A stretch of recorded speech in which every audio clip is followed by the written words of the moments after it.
வாழ்த்துக்கள். 18 வயசு நிரம்பிய யாரும் அரசியல் கட்சி ஆரம்பிக்கலாம், அரசியலுக்கு வரலாம், நான் அரசியல் மூலமாக மக்கள் பணியாற்றுறேன் அப்படின்னு அவர் விரும்பினா வரவேற்கிறோம். என்ன, அவர் கட்சி கொள்கை அதெல்லாம் இருந்தால் அவர் பல அரசியல் பிரச்சனை நிலைப்பாடுகள் அது எடுக்கும்பொழுது தான் நாம் விமர்சிக்க முடியும்.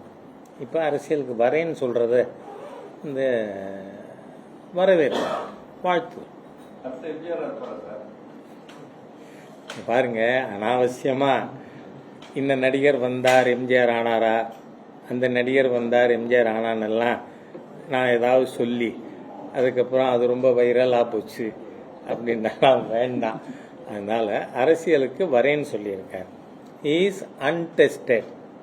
என்ன, அது எப்போ டெஸ்ட் ஆகும், அவர் கண்டெஸ்ட் பண்ணும்போது தான் டெஸ்ட் ஆகும். அதனால அப்போ பார்த்துப்போம். அதனால தான் சொன்னேன், அரசியல் நிலைப்பாடுகள் குறித்து அவர் ஒரு கருத்து சொல்லும்பொழுது தான் நாம் அது சரியா தவறா சொல்ல முடியும்.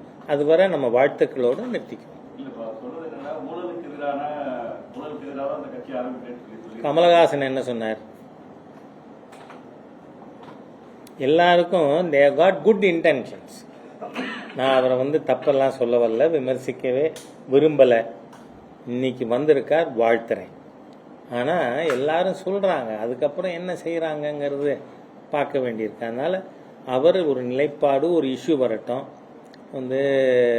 என்னோட கணிப்பு வர்ற 60 நாள் 80 நாளுக்குள்ள ஒரு 1/2 டசன் மந்திரியாவது ஜெயிலுக்கு போவாங்க.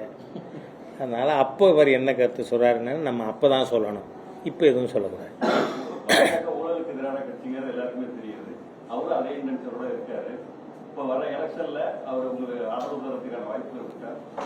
இல்லை, நான் இன்னைக்கு அவர் என்ன சொல்லியிருக்காருன்னா, பார்லிமெண்ட் எலெக்ஷனில் பார்ட்டிசிபேட் பண்ணலை, யாருக்கும் ஆதரவு தெரிவிக்கலை. அதையும் என்ன நான் என்ன சொல்கிறேன், ஆதரவுனாலே எப்போவும் நேர்முகமாக இருக்கிறது தான் நல்லது.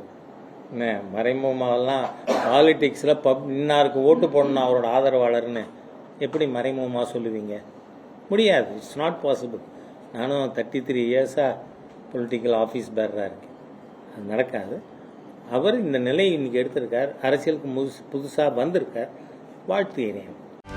செய்திகளை உடனுக்குடனும் துல்லியமாகவும் தெரிந்து கொள்ள சப்ஸ்கிரைப் பண்ணுங்க.